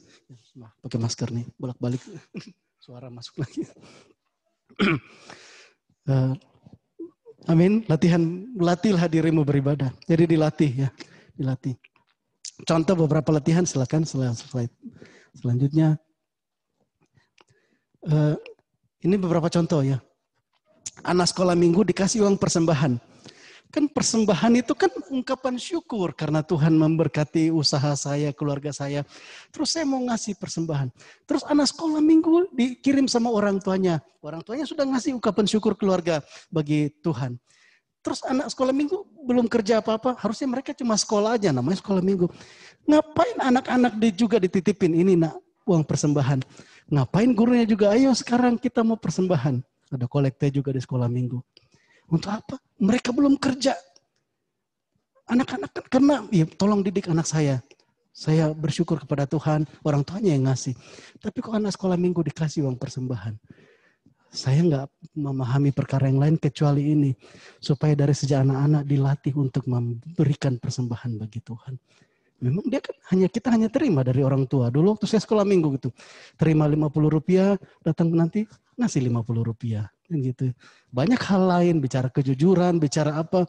Tetapi ya yang saya pahami waktu itu, ya saya dikasih orang tua, terus saya ngasih. Akhirnya saya tahu bahwa di gereja kita harus ngasih persembahan. Di gereja kita harus ngasih persembahan. Oh gitu. Nah, hanya tahu itu sebagai anak-anak. Tapi akhirnya sudah terlatih ngasih persembahan. Ngasih persembahan. Ya dilatih dari sejak kecil untuk memberikan persembahan bagi Tuhan. Sampai itu terbentuk. Aduh saya mau ngasih persembahan bagi Tuhan. Saya mau ngasih. Coba kalau dari sejak anak sekolah minggu nggak diajarin seperti itu. Dia nggak ngerti. Dia perlu banyak waktu untuk dia belajar. Oh harus ngasih persembahan tuh. Gitu ya. Ngasih karena apa ya? Nggak tahu. Pokoknya mama, papa ngasih uang. Saya harus ngasih. Nah tapi dia belajar. Di satu sisi mungkin dia bisa pertimbangkan mau beli pentol kah atau apa. Tapi ini harus dititipin untuk dipersembahkan, harus dikasih. Bukan uang saya, sudah belajar. Kalau di kami dulu ya, waktu saya nggak bicara yang di sini dulu ya. Nah, waktu dulu di Bandung diajarin begitu. Waktu saya kuliah S1, mahasiswa ini kan diajarkan juga persepuluhan. Dicatat lagi. Terus dia bilang, loh, kan persepuluhan itu dari penghasilan kita. Wong kita masih terima kiriman dari orang tua. Mana yang namanya penghasilan? Orang tua nanya, kamu kebutuhanmu berapa sebulan? 600.000. Dikirim 600.000. Tidak termasuk perpuluhan. Nggak termasuk pajak kayak istilahnya itu. Pokoknya orang tua. Yang bayar perpuluhan nanti orang tua yang ngasih perpuluhan. Kan gitu ya. Karena orang tua yang kerja. Tapi dulu diajarkan kepada kami, ayo mahasiswa, kerjakan persepuluhan. Ini firman Tuhan. Untuk apa? Latihan. Latihan. Jadi ya susah memang. Kita dikirimin sekian, sudah pas-pasan kan ya. Ya kalau keluarganya berlebih ya lain cerita. Kalau sudah yang keluarganya pas-pasan, dikirim orang tua sudah berjuang seperti itu, dikirim kebutuhan, sudah pas-pasan, terus diajarin lagi di gereja persepuluhan. Tidak maksa, cuma diajarin. Kamu mau lakukan atau tidak, terserah kamu. Prinsipnya begini, 1/10 dari apa yang akan kamu makan, kelola, itu persembahkan bagi Tuhan. Artinya apa? Nanti kekurangannya mulai belajar. Saya percaya Tuhan yang cukupkan semua kebutuhanku. Mulai dari yang perpuluhannya mungkin cuma 40.000, 60.000. Mulai dari kecil-kecil. Aduh kurang ini. Nanti kekurangannya gimana? Tapi waktu itu mulai belajar. Pasti Tuhan cukupkan. Nah dari mahasiswa itu dikerjakan sampai akhirnya waktu terima penghasilan sendiri. Tidak ada pergumulan yang berat untuk memberikan persepuluhan. Mau kondisi seperti apapun, kalau saya ngasih persepuluhan, aduh jadi kurang nih di dalam yang saya perlukan dalam hidup. Ini sudah ada rumah tangga apa semua. Tapi karena hati sudah dibentuk, Tuhan yang cukupkan. Saya hidup bukan karena perhitungan. Ada cara Tuhan. Nah, jadi bukan bicara matematikanya Bapak Ibu Saudaraku, tapi bicara imannya. Tuhan yang cukupkan. Nah ini latihan. Ya waktu itu ada yang protes, enggak mahasiswa kan belum pasti, silakan, enggak apa-apa, silakan. Tapi kalau ada yang mau komitmen, biasanya termasuk bagian yang mau komitmen, latihan. Walaupun kiriman pas-pasan waktu itu ya. Saking pas-pasannya saya harus kerja juga, ngajar les, supaya cukup untuk bayar uang kuliah. Tapi karena diajarin seperti itu, ya ayo ngasih. Sampai proses imannya. Kapan proses iman itu, di proses pembentukan iman itu? Pada masa-masa kalau misalnya kita dengar, Indonesia akan masuk resesi. Nah, kalau saya dan engkau tidak terbiasa untuk percaya Tuhan yang pasti cukupkan. Waktu dengar Indonesia akan masuk resesi, sudah, ayo timbun, siapin sini. Jangan, pokoknya jadi pelit jali apa. Tapi waktu kita sudah melatih untuk beribadah dalam perkara ini juga, percaya Tuhan cukupkan. Ya, berpuasa kita nggak menyogok Tuhan dengan Tuhan saya mogok makan ini, harus dengar doa saya. Sudah tuntas semua yang Tuhan sudah sediakan. Tetapi berpuasa itu lebih ke kebutuhan saya dan engkau saudaraku, supaya kita bisa lebih fokus untuk kita berdoa di hadapan Tuhan. Berpuasa. Ayo, itu latihan. Enggak karena berpuasa terus Tuhan jadi lebih dengar doa saya dan engkau saudaraku. Dia sudah selesaikan semua jawaban doa di kayu salib. Jadi berpuasa untuk saya dan engkau, kita latih, kita bisa lebih fokus dengar suara Tuhan. Iya, Tuhan maunya gini. Menurut saya harusnya solusinya gini, tapi ternyata Tuhan maunya begini. Menekan kedagingan. Ikut persekutuan doa, apa hubungannya ikut persekutuan doa? Bapak Ibu Saudaraku, ada satu kali saya sedang berdoa di dulu ya, waktu sama-sama di mahasiswa dulu, mahasiswa di sana bukan di sini. Terus ada yang doa kayak ngajari Tuhan begini dalam hati, kok ini ngajari Tuhan. Terus ada yang doa marah-marah, ada yang doa seperti ini, ada yang nangis-nangis dalam hati, ini kok ngapain gini. Terus ada yang ingatkan saya, kamu itu lagi nilai orang atau lagi berdoa? Kamu lagi nilai-nilai orang, bukan, mereka tidak berdoa kepadamu. Kamu arahkan hatimu kepada Tuhan dulu. Saya bergumul karena mau menilai cara orang berdoa. Ih, berdoanya itu salah. Ih, kok berdoa kayak gitu? Loh, saya ini sedang berdoa atau mau menganggap mereka sedang berdoa ke saya? Doamu salah kan? Iya, jadi di situ saya diproses. Ya, untuk menerima bahwa orang punya pergumulan masing-masing, orang punya tahap pertumbuhan masing-masing. Ya, itu proses, saudaraku. Nah, waktu ikut persekutuan doa terlatih seperti itu. Gitu. Itu masih satu komsel, belum gabung sama dari gereja lain yang ke gereja blade lain ya, kelompok lain yang mungkin kebiasaan doanya berbeda. Nah, tetapi intinya Bapak Ibu Saudaraku, latihlah dirimu beribadah, gitu ya. Latih. Ada masanya nanti latihan-latihan yang kita kerjakan itu, ya Tuhan yang bilang itu banyak gunanya. Bukan hanya untuk jasmani, tetapi untuk masa depan. Banyak gunanya. Ya, yang sudah terbiasa mengembalikan persepuluhan, tidak takut menghadapi resesi, saudaraku. Wong sekarang aja tahu kurang, tapi toh selamat aja, survive, Tuhan yang cukupkan. Gitu ya. Jadi pembentukan ini, iman. Puji Tuhan. Selanjutnya, sampai di pemuritan. Apa hubungannya? Saudaraku. Bicara latihan beribadah, yaitu bicara pemuritan. Ya, kalau ada yang, makanya dulu kenapa sampai orang ngasih persepuluhan dicatat, doa saat teduh dicatat, berpuasa dicatat. Ini gereja apaan ini semuanya dicatat, Bapak Ibu Saudaraku? Karena waktu itu sedang dikerjakan pemuritan. Pemuritan itu apa? Tujuannya mentoring. Apakah engkau, anak-anak rohaniku, adik-adik rohaniku, engkau sudah mengerjakan firman Tuhan? Kalau ada yang menyambut, Kak tolong saya, muridkan saya. Oke, saya awasi kamu ya. Sudah baca Alkitab hari ini? Nah, kalau pemuritan begitu, saudaraku. Kita minta supaya kita diawasi. Kalau mau dimuridkan tapi nggak mau dikontrol, bukan pemuritan namanya itu. Karena mentoring, apakah orang yang kita layani itu sudah mengerjakan, sudah ada proses bertumbuh, latihan ibadah, mengerjakan perintah firman Tuhan, itu pemuritan, mentoring. Ya. Matius 28, 19-20, amanat agung. Karena itu, pergilah, jadikanlah semua bangsa muridku, dan baptislah mereka dalam nama Bapa dan Anak dan Roh Kudus, dan ajarlah mereka melakukan segala sesuatu yang telah kuperintahkan kepadamu. Dan ketahuilah, aku menyertai kamu senantiasa sampai kepada akhir zaman. Puji Tuhan, ini perintah Tuhan Yesus, jadikan semua bangsa murid. Kalau bicara murid itu ada proses, ada tahap-tahap kelas yang dihadapi. Contoh saja ya, mahasiswa sekarang ada mahasiswa-mahasiswa baru banyak ribuan yang datang ke Kota Palangkaraya. Maukah engkau memberikan hidupmu, waktumu, bahkan mungkin uangmu untuk engkau mementoring, bantu adik-adik mahasiswa yang baru datang ini. Untuk apa? Bukan untuk mereka pintar matematika, bukan untuk mereka pintar dalam mata kuliahnya, tapi supaya mereka bertumbuh dalam kebenaran firman Tuhan. Itu PA, mentoring. Jadi nanyain, Dek, kamu sudah saat teduh, kamu sudah sudah baca Alkitab kah?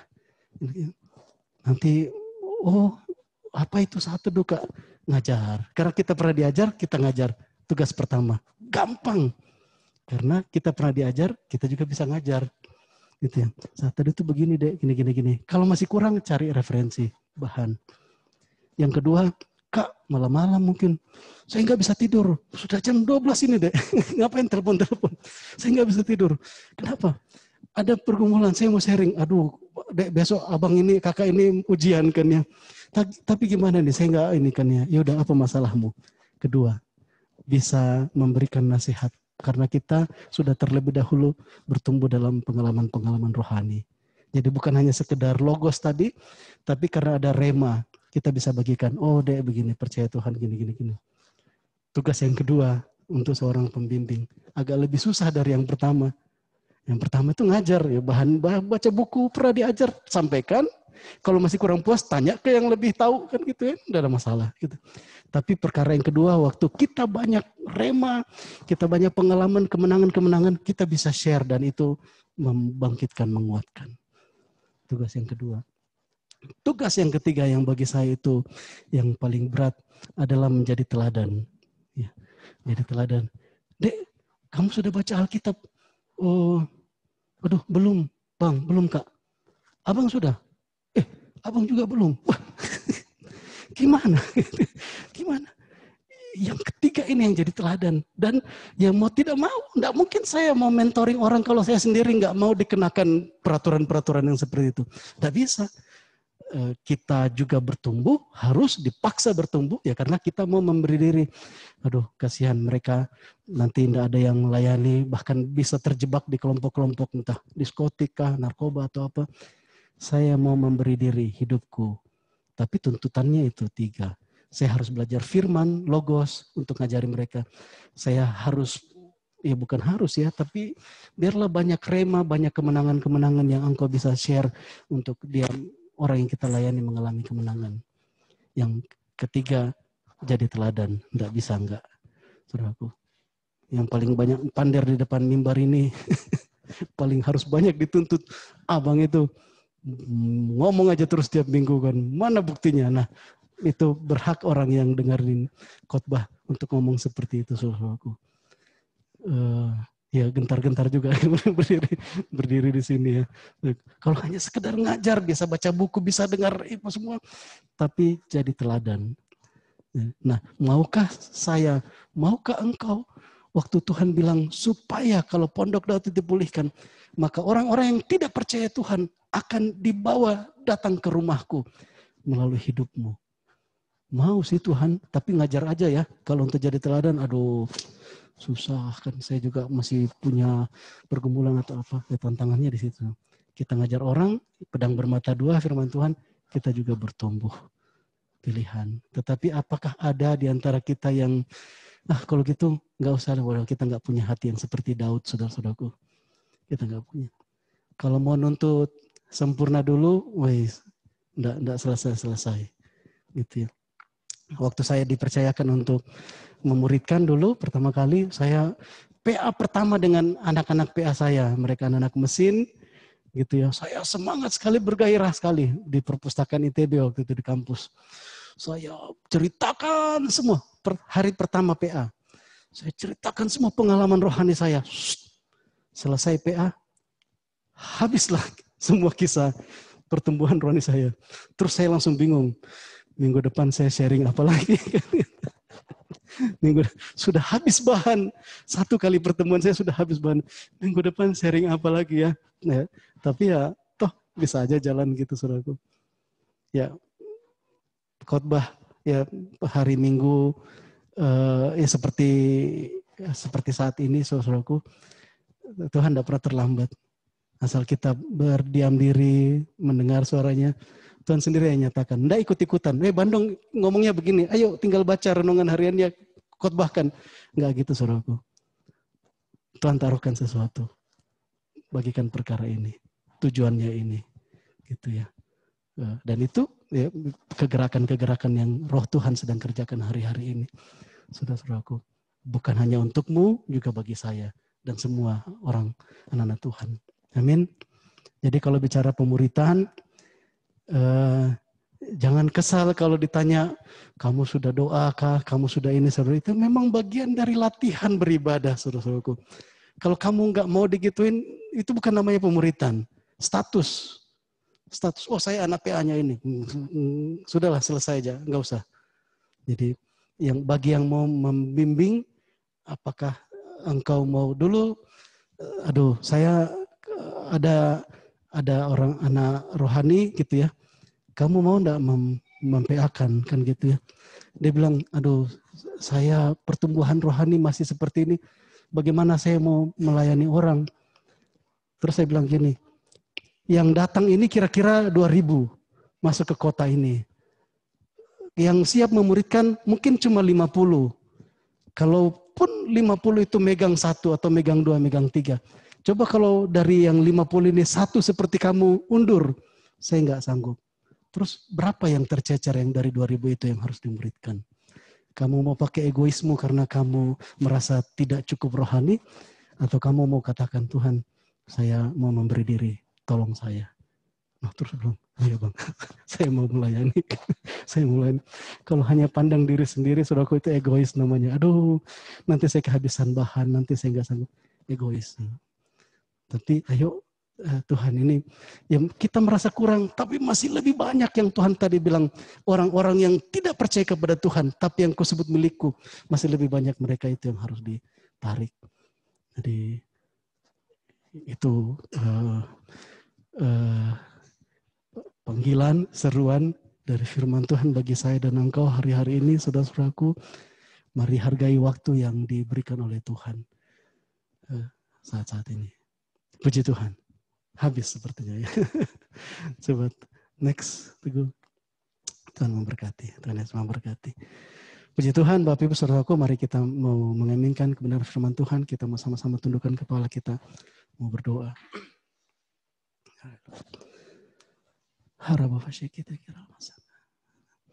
Haleluya. Roh Tuhan sangat jelas berbicara kepadaku dan kepadamu, saudaraku, karena saya tidak berbicara tentang sesuatu yang lain, tetapi Engkau sendiri yang tahu bagaimana kehidupanmu, bagaimana isi hatimu. Tidak ada dari kita yang bisa saling menghakimi, saling menilai, karena berbicara hati, Tuhan yang lebih mengenal hati saya dan engkau, saudaraku. Bicara tentang pemulihan Pondok Daud, bicara tentang bagaimana hati jemaat Tuhan kembali kepada Bapa. Prioritas bagi Tuhan, tidak ada perkara-perkara yang lain. Dan biarlah kita mengerjakan dengan setia, mengikuti setiap proses-proses latihan-latihan rohani ini. Latihan-latihan beribadah ini. Haleluya, haleluya, haleluya. Terima kasih. Terima kasih ya Bapa Surgawi untuk kebenaran-Mu, untuk firman-Mu Tuhan, untuk isi hati-Mu, untuk setiap perkataan-Mu yang Engkau sudah sampaikan bagi kami jemaat-Mu, bagi kami gereja-Mu ya Tuhan.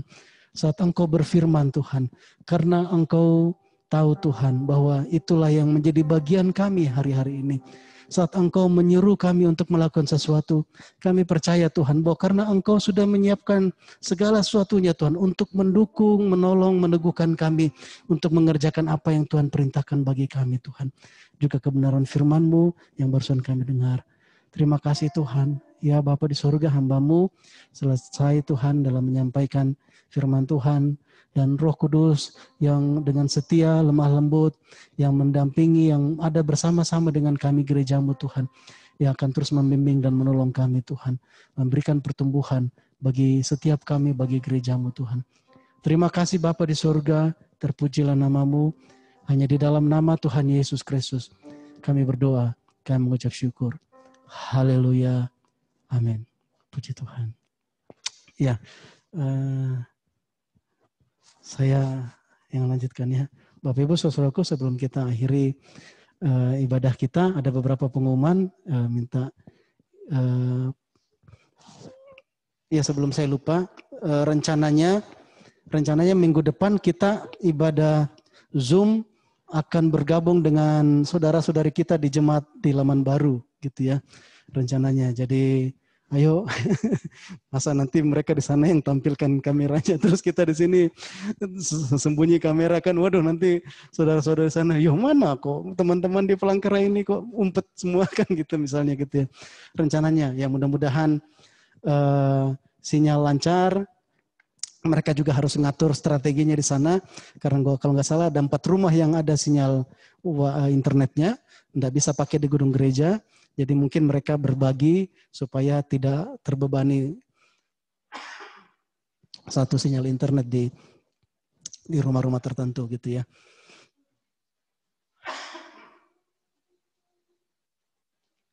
Ya, Bapak Ibu jemaat Tuhan, untuk persembahan syukur, saudara-saudari dapat sampaikan langsung ke bendahara Ibu Hotnida, atau juga mungkin dititipkan ke koordinator atau ke koordinator mungkin ya, atau ditransfer ke rekening.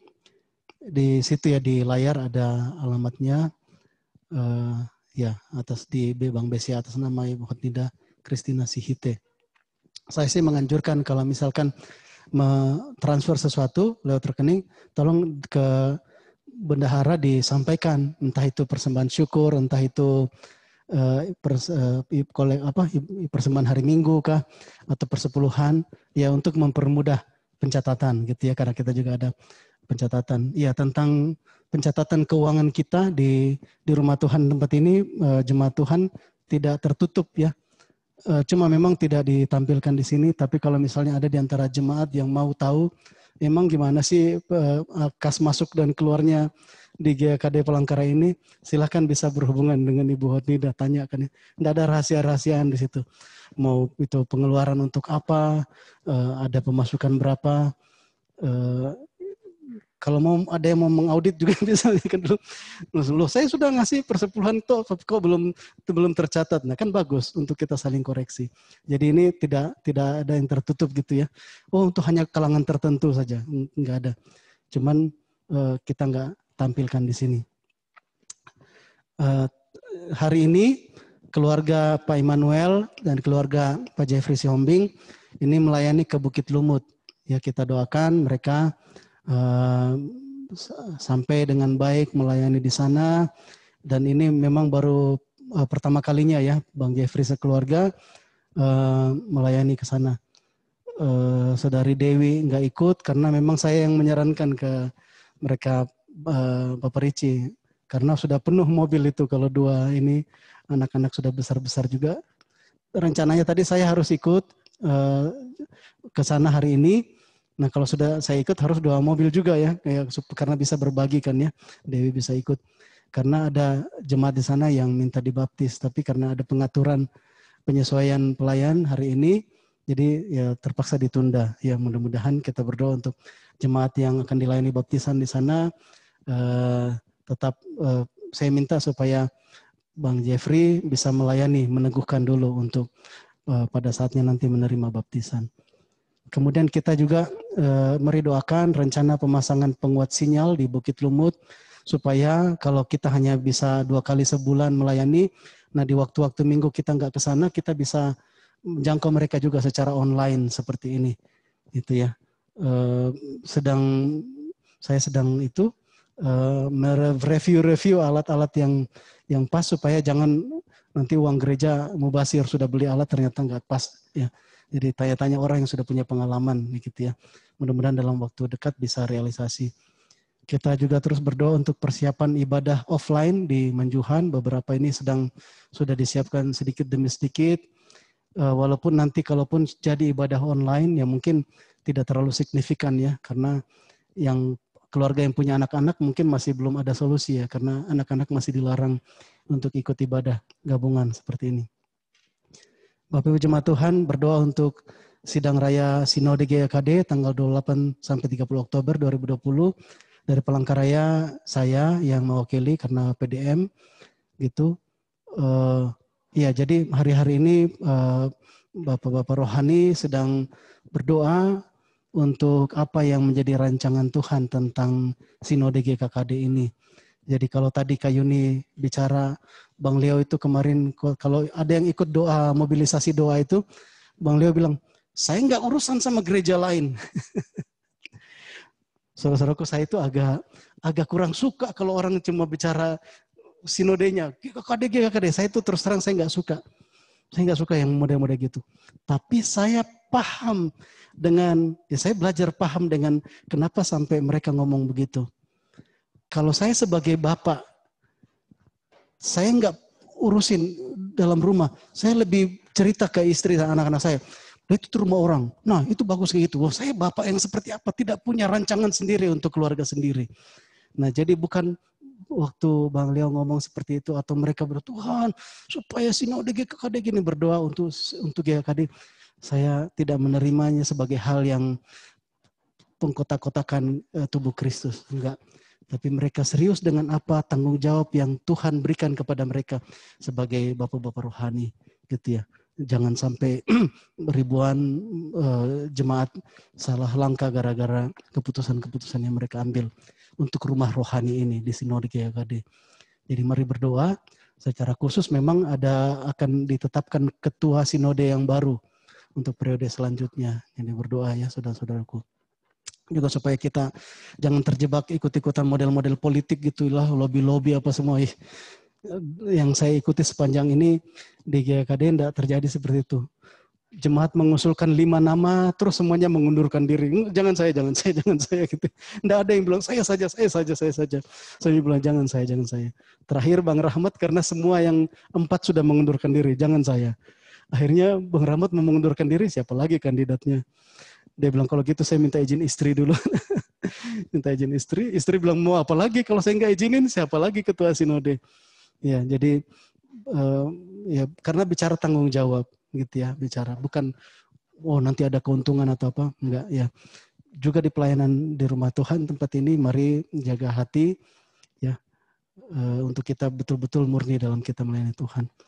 Juga Bapak Ibu jemaat Tuhan ada rencana untuk kita se-Kalimantan ini tanggal 1 dan 2 Oktober ya, kalau ada perubahan waktu nanti diumumkan. Tanggal 1 dan 2 Oktober ini kita akan ada pemberlengkapan dari sinode. Jadi ya kita nanti lewat Zoom ketemu dari Kalsel, Kapasti dan rekan-rekan di sana, Pak Budi gitu, dari Samarinda, Pak Elison, Kak Uli dari Pontianak, Bang Den Mansur, Sampit, Pangkalembun, Mas Freddy, nah dan semua yang bisa terjangkau se-Kalimantan. Pemberlengkapan tanggal 1, tanggal 2. Secara topik bagaimana kita menghidupi kerajaan yang tidak tergoncangkan itu. Ya, gitu ya. Ya, demikian beberapa pengumuman. Silakan selanjutnya. Tuhan Yesus memberkati. Selesai ya.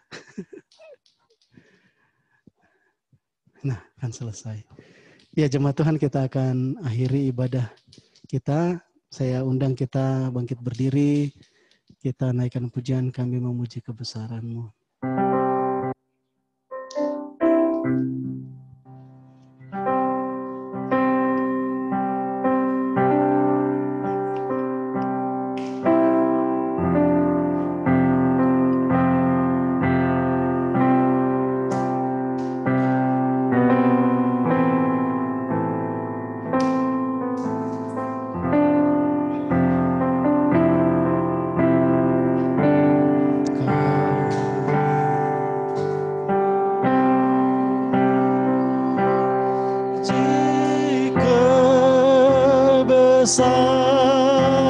Kebesaran-Mu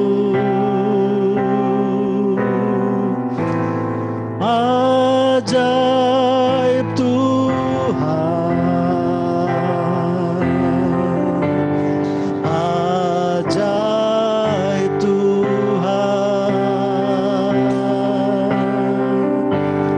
kami memuji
kasih Bapa di surga, terima kasih Tuhan Yesus Kristus. Bapa di surga Tuhan, Engkau yang menaruhkan rencana-rencana hatimu Tuhan di dalam hati gerejamu Tuhan. Dan Bapa, kami berdoa saat kami mengerjakannya, mari Tuhan sendiri memberikan hikmat bagi kami, menolong kami Tuhan mengerjakannya Tuhan. Terima kasih Tuhan untuk semua rencana-rencana yang akan dikerjakan ke depan. Mari pertolongan tangan Tuhan yang nyata sungguh bagi kami dalam nama Tuhan Yesus Kristus. Terima kasih Bapa. Bapa, kami berdoa juga untuk kondisi bangsa Indonesia hari-hari ini yang sedang mengalami pandemi. Tuhan, pertolongan-Mu ya Bapa, itu yang sungguh menyatakan Tuhan bagi bangsa kami ya Tuhan. Dalam nama Tuhan Yesus Kristus, semua anak-anak-Mu yang mengalami sakit penyakit Tuhan, semua sudah dibayar lunas di kayu salib Tuhan. Oleh bilur-bilur Yesus di kayu salib, kami sudah sembuh dalam nama Tuhan Yesus. Oleh bilur-bilur Yesus di kayu salib, kami sudah sembuh. Dalam nama Tuhan Yesus Kristus, Engkau yang mengalami sakit penyakit, Engkau sudah disembuhkan. Engkau sembuh dalam nama Tuhan Yesus. Semua sakit penyakit pergi, tinggalkan tubuh anak-anak Tuhan. Pergi dalam nama Tuhan Yesus Kristus. Engkau kelemahan-kelemahan, engkau gangguan, depresi, stres apapun di jiwa anak-anak Tuhan, engkau semua sudah dibayar lunas di kayu salib dalam nama Tuhan Yesus Kristus. Engkau bebas, engkau sukacita dalam nama Tuhan Yesus Kristus. Engkau merdeka dalam nama Tuhan Yesus Kristus. Dalam nama Tuhan Yesus. Dalam nama Tuhan Yesus Kristus. Terima kasih Bapa, terima kasih ya Tuhan Yesus. Terima kasih ya Tuhan Bapa. Kami berdoa juga ya Tuhan, kami sudah dengarkan kebenaran firman-Mu. Tuhan, melalui apa yang Tuhan percayakan hari-hari ini bagi kami. Baik itu pekerjaan, usaha kami, studi kami Tuhan. Pelayanan kami, bahkan keluarga rumah tangga kami Tuhan. Bapa, kami mau Tuhan pakai semuanya Tuhan menjadi alat-Mu Tuhan. Untuk Engkau membawa Tuhan orang-orang Tuhan yang hari-hari ini belum percaya kepadamu Tuhan. Yang Engkau sebutkan sebagai milik-Mu, sebagai umat-Mu Tuhan. Dalam nama Tuhan Yesus Kristus. Bapak, kami berdoa Tuhan berikan keberanian bagi kami Tuhan untuk menyaksikan Injil Tuhan bagi teman-teman kami Tuhan. Dalam nama Tuhan Yesus Kristus, dalam nama Tuhan Yesus. Terima kasih Bapak di surga. Tuhan Bapak, kami berdoa juga Tuhan yang menggerakkan hati kami Tuhan. Untuk kami berbagi hidup kami Tuhan. Bagi adik-adik Tuhan. Bagi orang-orang yang perlu tuntunan bimbingan Tuhan. Bapak, kami berdoa supaya kami tidak egois Tuhan. Tapi kami Tuhan siap Tuhan untuk melayani mereka. Menjadi mentor rohani mereka ya Bapa di surga. Tuhan, kami berdoa Tuhan Engkau yang mempertemukan kami Tuhan dengan anak-anak rohani Tuhan yang akan dibimbing. Dalam nama Tuhan Yesus Kristus, dalam nama Tuhan Yesus. Kami berdoa supaya sungguh tidak ada yang mengalami kemandulan rohani dalam nama Tuhan Yesus Kristus. Semua pelayanan keluarga, pelayanan profesi, pelayanan mahasiswa, pelajar, bahkan anak-anak Tuhan. Dalam nama Tuhan Yesus. Dalam nama Tuhan Yesus, dalam nama Tuhan Yesus Kristus. Terima kasih Tuhan. Bapak, kami ucap syukur untuk pelayanan di Bukit Lumut. Kami berdoa mendukung keluarga-keluarga yang melayani ke sana. Keluarga Bang Jeffrey, keluarga Bapak Ricci Tuhan. Engkau yang menolong mereka, melindungi mereka Tuhan saat mereka berangkat. Juga saat pulang mereka nanti, Engkau yang menghantarkan mereka tiba di rumah Tuhan. Tidak kekurangan satu apapun. Dalam nama Tuhan Yesus. Terima kasih Tuhan untuk jemaat-Mu di Dusun Bukit Lumut. Bapak, kami berdoa Tuhan saat Tuhan mengarahkan kami, langkah-langkah kami juga untuk menjangkau Tuhan wilayah lainnya Tuhan. Di Kalimantan ini Tuhan. Bapa, mari Tuhan yang kerjakan kesepakatan. Tuhan yang tunjukkan itu Tuhan untuk kami kerjakan Tuhan. Dalam nama Tuhan Yesus Kristus. Dalam nama Tuhan Yesus. Terima kasih Bapa, terima kasih ya Tuhan Yesus Kristus. Terima kasih Tuhan. Haleluya. Bapak, kami berdoa untuk persiapan acara sidang raya Sinode GKKD Tuhan di akhir bulan Oktober. Tuhan, mari Tuhan yang nyatakan hikmat-Mu, wahyukan Tuhan bagi para pemimpin, bagi para bapak-bapak rohani Tuhan. Untuk mereka menyelenggarakan acara ini Tuhan. Dan juga semua jemaat di Sinode GKKD Tuhan, karena Engkau sendiri yang punya rancangan Tuhan untuk membentuk Tuhan, mendirikan jemaat ini di Indonesia, bahkan hari-hari ini sampai ke bangsa-bangsa Tuhan, supaya kami tepat seperti pola yang Tuhan sudah tetapkan Tuhan, kami mengerjakannya dengan setia Tuhan, dalam nama Tuhan Yesus, dalam nama Tuhan Yesus, dalam nama Tuhan Yesus. Terima kasih Bapak, terima kasih Tuhan Yesus. Mari jemaat Tuhan, kita angkat tangan kita, arahkan hati kita kepada Bapa dan kita terima berkat. Haleluya. Terpuji Engkau ya Bapa kami, Engkau Jehovah Jireh yang menyediakan segala sesuatunya bagi kami. Di dalam Putra-Mu Tuhan Yesus Kristus. Kami sudah menerima segala sesuatunya. Kami tidak kekurangan, bahkan masa depan Pak kami pun sudah Engkau tetapkan Tuhan. Sempurna Tuhan. Terima kasih Bapa. Terima kasih Tuhan. Hari-hari ini semua yang Tuhan percayakan atas kami, baik pekerjaan, pelayanan Tuhan, semua menjadi fasilitas untuk kami pakai untuk menjadi saksi Kristus hari-hari ini Tuhan.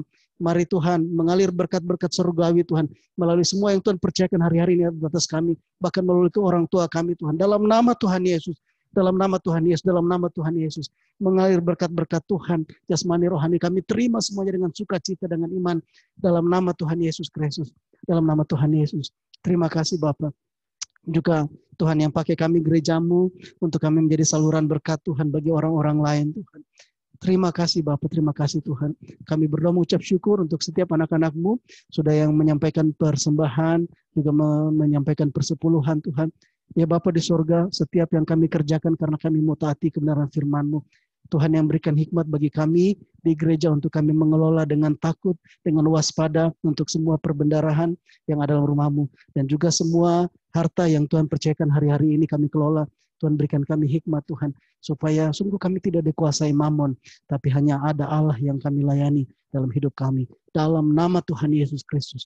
Dalam nama Tuhan Yesus. Terima kasih Bapa di surga. Terima kasih Roh Kudus Tuhan yang sudah pimpin kami di dalam ibadah ini. Terpujilah nama-Mu.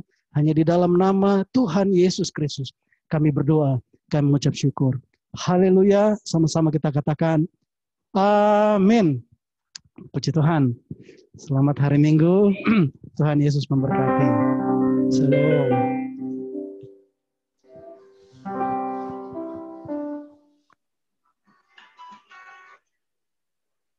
Memberkati semuanya.